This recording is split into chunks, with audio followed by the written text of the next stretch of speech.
Hello all, so today we are continuing our conversation in chapter 6. This is part 2 where we're talking more about facility space considerations.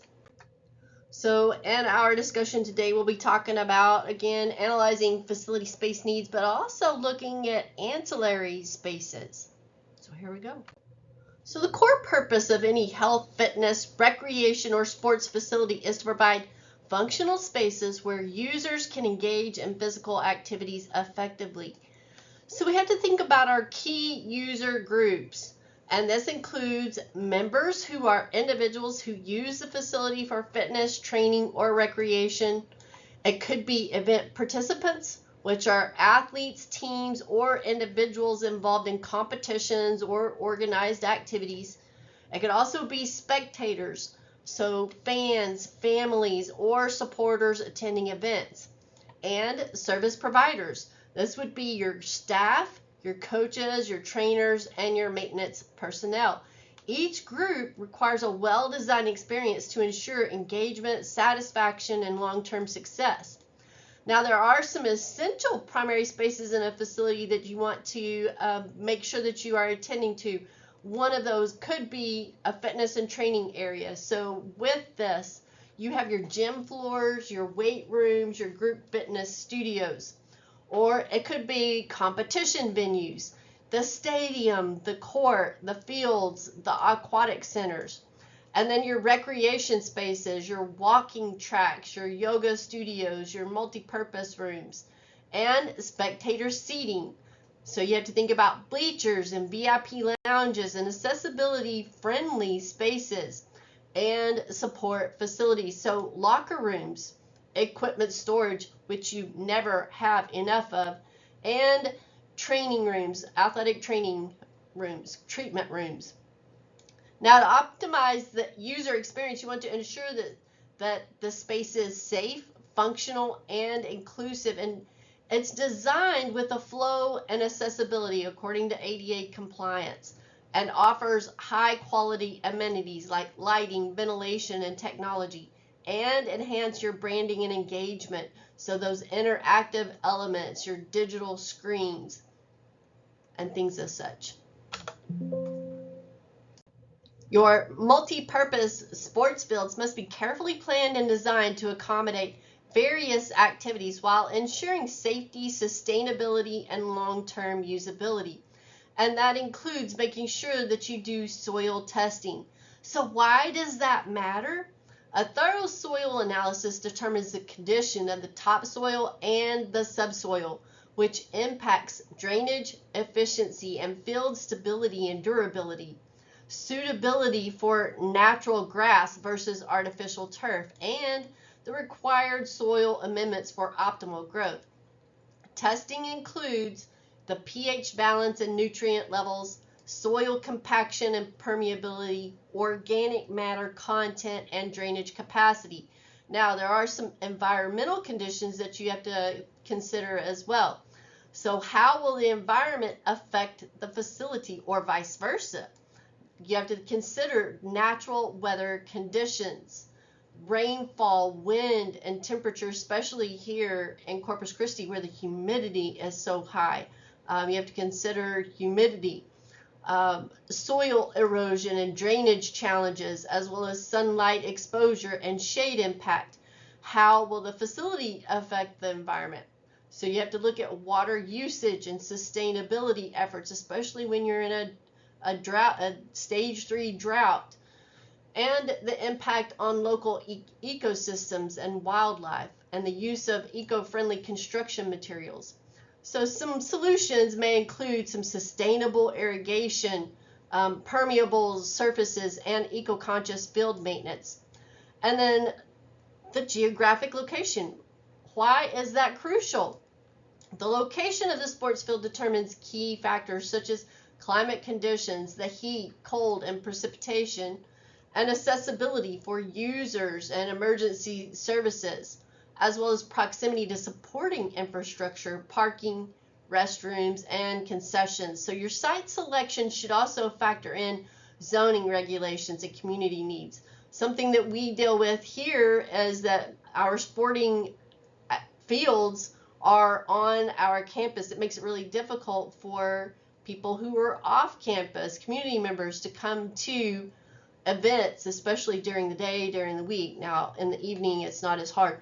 The other thing that we see is that many of our students don't necessarily want to go down to the American Bank Center. And so really Momentum Campus is kind of an ideal location for any other, and that's really where they're trying to move many of our sports fields, moving baseball and softball off of the main campus and onto Momentum Campus to allow for better accessibility for both members. For a facility to be truly multi-purpose, it must meet a variety of design, functional, and operational criteria. So here are some key questions to assess whether an indoor sports space qualifies as multi-purpose. Number one, is there physical separation and barriers, and why does that matter? It ensures multiple activities can occur simultaneously without interference. It enhances safety for players and spectators, and it reduces distractions and prevents gameplay disruptions. Other key features to consider are retractable dividers or curtains and movable walls for flexible space division and adequate buffer zones between courts and playing areas. You want to also look at space flexibility and event versatility. So does the facility support multiple event types while maintaining flow, security, and visibility? Can it accommodate a variety of sports like basketball, football, futsal, badminton, and pickleball? Is it adaptable for non-sporting events like trade shows, concerts, community gatherings, or island days, things along that nature? And does it feature modular seating that can be expanded or retracted? And does it allow for efficient traffic flow to avoid congestion? Well planned out layouts and movable seating maximize your versatility. And the acoustic considerations. Are the acoustics suitable for both players and spectators? Excessive echoing can be disruptive to communication between players, and poor sound control can lead to auditory discomfort for spectators. Some solutions are to look at sound absorbing wall and ceiling panels and rubberized or cushioned flooring to reduce noise. That's something we found in the biomechanics lab is we had the rubberized flooring, but everything still echoed. And so once we put the turf in, it tended to dampen that a little bit. And you also have to consider strategic speaker placement for clear announcements.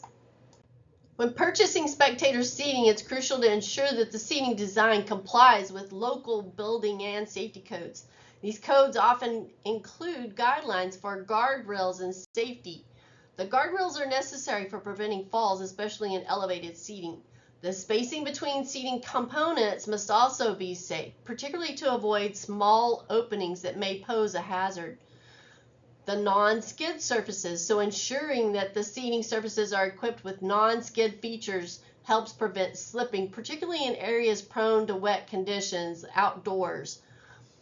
Accessibility. Seating must accommodate people with disabilities, including accessible seating areas and pathways following the standards set by the Americans with Disabilities Act, or ADA, or local equivalents.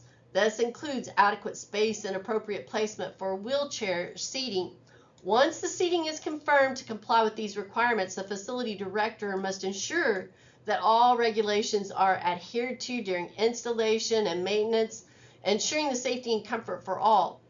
And good sight lines. You want to ensure that spectators have good sight lines which is vital for seating arrangement. This refers to the visibility from every seat, ensuring that all spectators have an unobstructed view of the event or performance.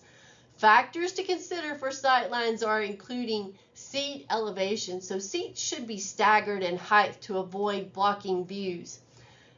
You also have to consider the distance from the action, so depending on the event, seats may need to be positioned at optimal distances for the best viewing experience.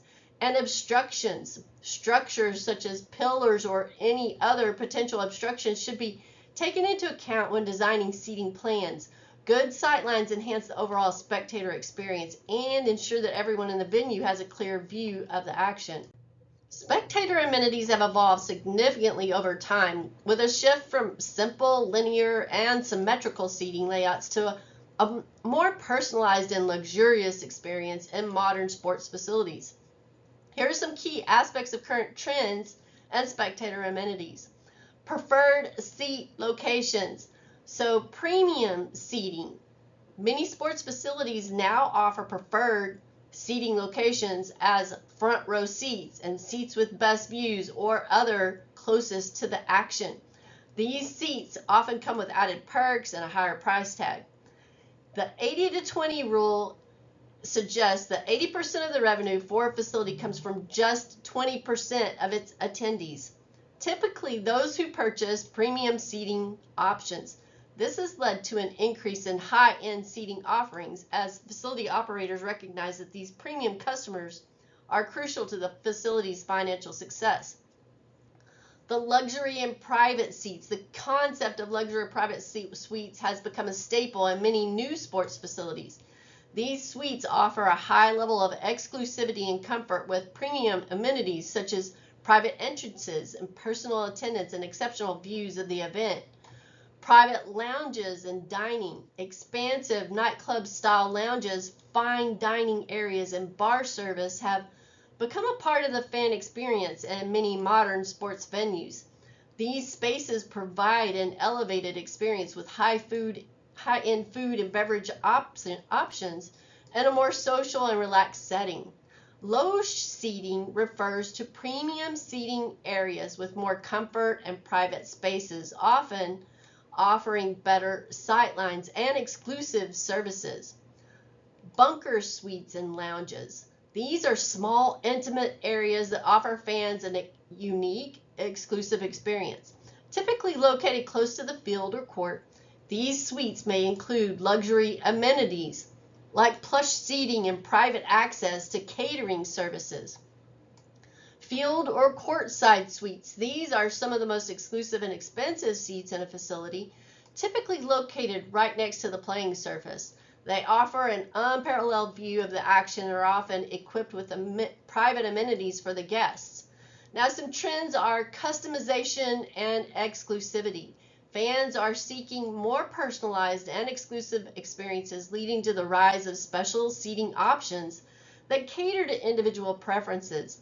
These include custom packages that combine seating with dining, entertainment, and VIP access. And social spaces. So modern spectator seating designs are emphasizing social interaction. The inclusion of lounges and shared seating areas and large group spaces allows fans to enjoy a more social experience before, during, and after the event. And then there is a shift towards more luxurious, exclusive seating options that reflect a change in how sports venues generate revenue and cater to the demands of high-paying customers. In addition to simply offering a place to sit, modern sports facilities now provide an entire experience, combining comfort, entertainment, and luxury to appeal to a diverse range of attendees from casual fans to elite guests. Concourse areas are crucial elements in the design of sports facilities, playing a key role in managing the flow of spectators and ensuring safety, comfort, and accessibility.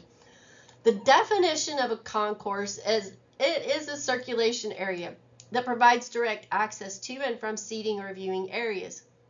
It may be connected by various means, such as a vomitory, which is a wide passage that allows for efficient entry and exit from seating areas. A passageway, stairs, or ramps. These are elements that connect different levels and sections of the facility, ensuring easy movement for spectators.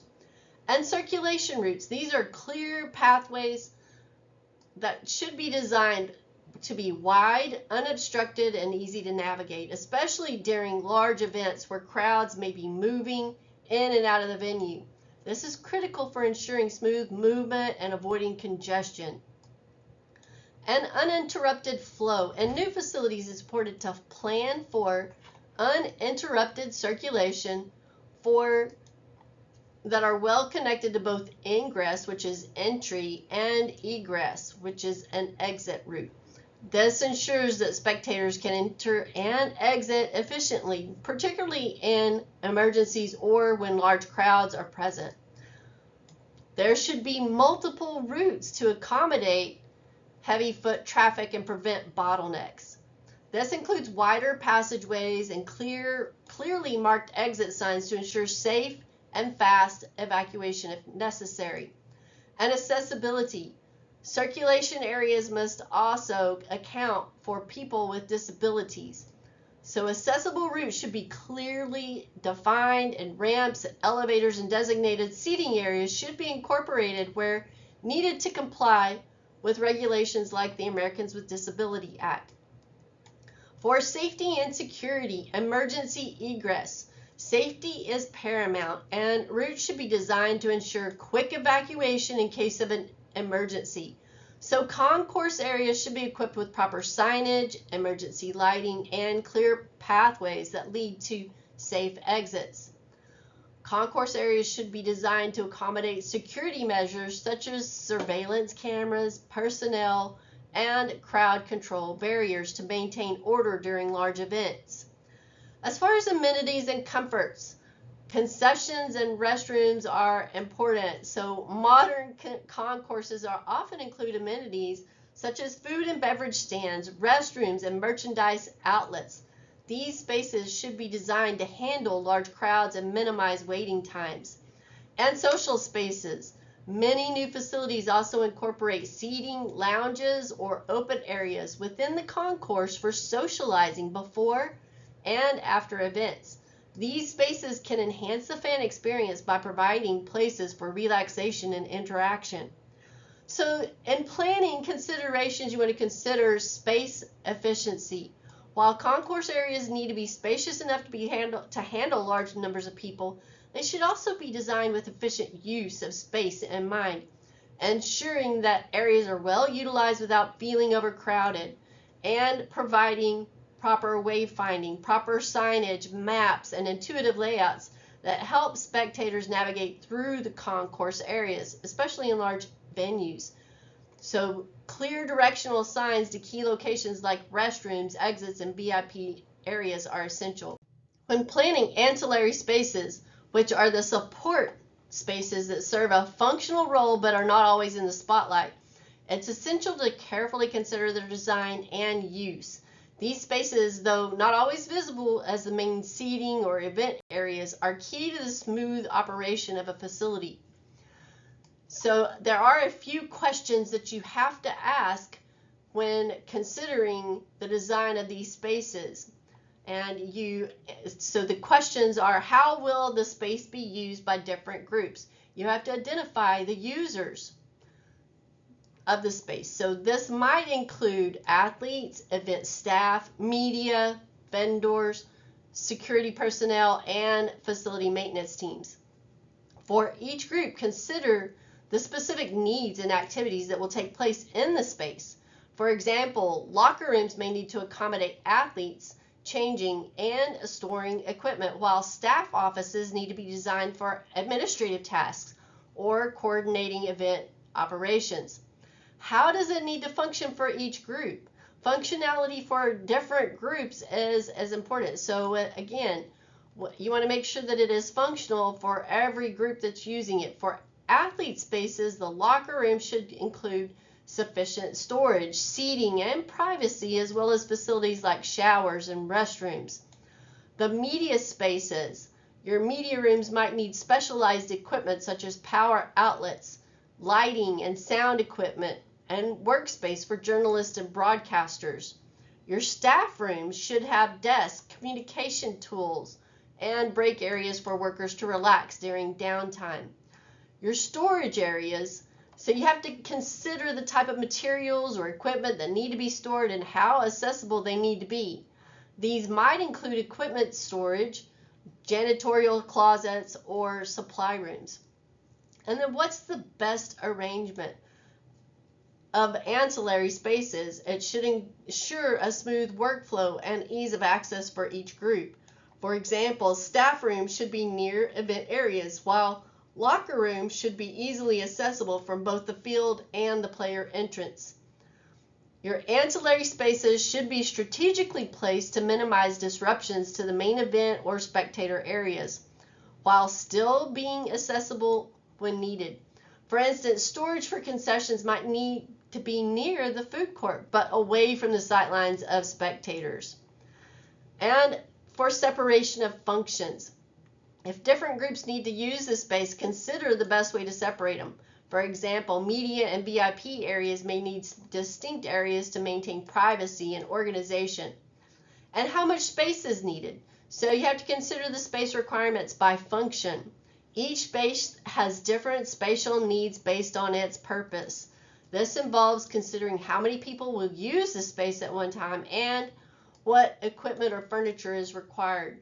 For example, in locker rooms, space for lockers, benches, showers, and enough room for athletes to move comfortably. The staff offices, you have to think about the desk, the storage, the meeting areas, and space for, again, communication equipment or your computers.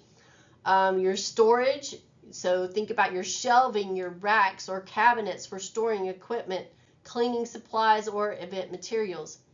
And flexibility, you want to ensure that the space can be adapted for different events or needs. For instance, a meeting room that may need to be larger during team briefings, but may accommodate fewer people in other situations. Other key considerations are privacy. So spaces like locker rooms, changing areas, and VIP lounges should provide a sense of privacy and security. And some areas like player entrances or staff-only zones should have security measures to control access, as well as comfort. It's something that shouldn't be overlooked in these support spaces as well. So staff lounges and concession areas and the treatment rooms should be well equipped to ensure the comfort of their users. And ensuring compliance with safety standards such as clear signage for emergency exits and first aid kits in appropriate areas, and adherence to building codes for things like fire safety. Locker room considerations are crucial for providing athletes with a comfortable, functional, and safe space for personal use, preparation, and post-activity recovery. The design and layout of locker rooms need to be carefully planned to meet various needs, such as dressing, storage, grooming, social interaction, and safety. So the location of the locker room in relation to the activity space is important. The locker room should be located close to the main activity areas, such as the playing fields or the courts, to ensure quick and easy access before and after events or practices. This minimizes the time athletes spend walking to and from the locker room, helping to maintain focus and ensure efficient transitions. In larger facilities, it may be beneficial to have separate entrances for athletes, coaches, and staff, which helps maintain privacy and avoids unnecessary crowding. And the arrangement of the locker room is important as well. You want to make sure that the layout allows for smooth movement within the space. For instance, players should be able to easily walk between their lockers, the shower area, and restroom facilities without congestion. And zoning, so different sections of the locker room could be designated for different functions, such as areas for personal grooming with mirrors and sink, storage for clothing and equipment, and social spaces for team bonding or discussions. The locker room should be appropriately sized for the number of athletes they will serve. This includes ensuring adequate space for lockers, aisles, and common areas. The number of lockers should correspond to the team size, plus a few extra for coaches and staff. It's important to provide enough lockers to avoid overcrowding while considering potential for growth in team size or future facility use. Lockers should be secure with individual storage space for athletes' personal belongings, equipment, and valuables. And consider options such as lockable drawers or integrated locks within each locker. Durable materials such as metal or high-quality laminate should be used for lockers to withstand wear and tear. And design lockers with adequate ventilation to prevent moisture buildup, which can lead to unpleasant odors and mold. Some lockers may incorporate ventilation grates or built-in drying features for equipment and gear. And flooring in the locker room should be durable and able to withstand high traffic and moisture. Materials like rubber, non-slip vinyl, or terrazzo are commonly used for their durability and ease of cleaning and safety. And speaking of safety, it is a key consideration, and non-slip flooring is essential, particularly in wet areas like near showers or sinks where slips and falls are more common. You want to use flooring that provides traction, especially where athletes are in bare feet. The flooring material should also be easy to maintain with seamless surfaces to avoid dirt and moisture buildup. And again, proper ventilation is essential in your locker rooms to ensure a fresh and dry environment, particularly in high humidity areas like showers. So exhaust fans, HVAC systems, or natural ventilation windows or vents should be strategically located to avoid unpleasant odors and moisture buildup. And you want to also make sure that they have climate control or temperature control to maintain comfortable temperatures, so that you're able to adjust thermostats or air conditioning to ensure a comfortable environment before and after activities. Privacy is a critical factor in locker partitions and locker room design. So vision barriers such as partitions, curtains, or individual stalls should be incorporated to provide athletes with privacy during dressing and grooming. These barriers ensure that athletes feel comfortable and secure while changing. And where possible, avoid open sightlines into the locker room from public areas or hallways. Consider the strategic use of walls, partitions, or even landscaping to block views from the outside. Showers should be designed for both functionality and privacy. So consider individual shower stalls or open communal areas with privacy dividers. Water pressure, temperature control, and drainage should be optimized to ensure comfort and hygiene. The number of showers, sinks, and toilets should be appropriate for the team size and facility usage. This includes adequate space for both men's and women's facilities if applicable, with enough sinks and to avoid overcrowding and long wait times. And accessibility, you want to ensure that the locker room facilities comply with accessibility requirements for people with disabilities. That might include wider entranceways, shower stalls with grab bars, and accessible sinks and toilets. And other amenities, so your mirrors and grooming areas, you should have sufficient spaces provided such for athletes to fix their hair and clean up and apply post-game treatments. So mirrors should be placed in well-lit areas to facilitate those grooming tasks. Make sure to provide adequate seating for athletes to sit and change, as well as additional bench space for team discussion or relaxing. Seating should be durable and comfortable while easy to clean and maintain. And storage for equipment. So it's not just about storing equipment, but also considering adding equipment storage areas and shelves for items such as bags, shoes, or training equipment. And technology. There may be additional needs for technology such as TVs or screens for video analysis or team meetings. And that can be included in charging stations for electronic devices as well. Efficient storage is essential for organization safety and equipment longevity. Some key considerations to include are high density storage versus traditional storage. High density storage maximizes space using mobile shelving, stackable bins, vertical racks, and modular solutions, improving accessibility and organization, versus traditional storage, which has more static shelving and closets, requiring more floor space and careful management. So why high density storage? Space efficiency. It reduces floor space while increasing capacity. There's also better organization and accessibility. Your clearly labeled sections help to improve efficiency. And equipment protection. It reduces damage, risk, and enhances security. Now, your storage space suitability depends upon your specific equipment needs. Adjustable bins for gear, dedicated sections for large equipment, and uniform storage with laundry integration.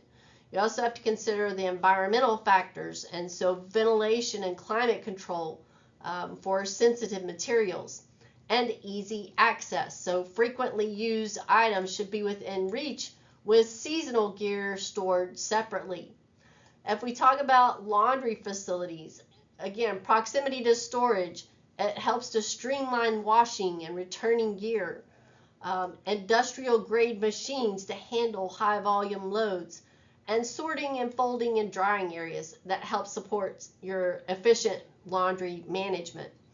You also want to make sure that you have good ventilation and sanitation to help prevent mold, odors, and contamination. Your equipment room security and organization is important as well. So security measures, making sure that you have lockable cabinets and checkout systems, as well as surveillance for valuable gear.